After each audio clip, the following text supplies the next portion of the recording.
guys, today on Secrets of the Solent presents Discovery Sessions, we're going to be talking about hornwrack, and of course I have my furry companions to help me today as well.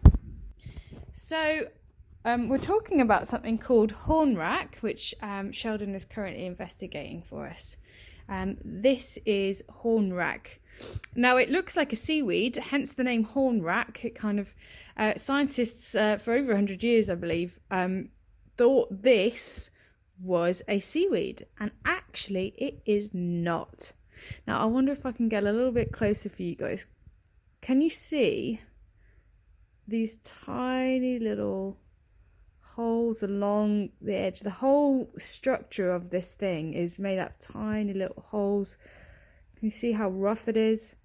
Well, it's not a seaweed because it's actually an animal. It's a colony of animals live together and build these structures to mimic things. So these are called bryozoans, and bryozoans they have little tiny little mouths. They build these almost like calcium carbonate structures. They mimic things. Sometimes they look like peacock worms, sometimes they look like, in this case, seaweeds, sometimes they look like corals.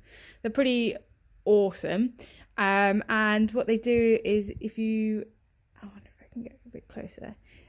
They're just basically filter feeders, and they'll have their little mouths in each of those tiny holes is a little mouth, and they're just filter feeding the water constantly.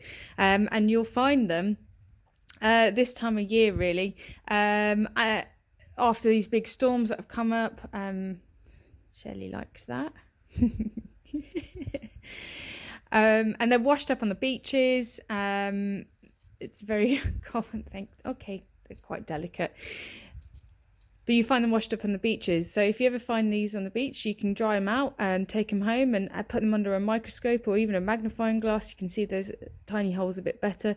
They're rough, a bit like if anyone's touched any shark skin, any little dogfishes, or I suppose they're called cat sharks now. They're very rough texture. So yes, that's hornwrack. Anyway, enjoy the rest of your day. Hope you guys are keeping safe and well. And I will be back tomorrow.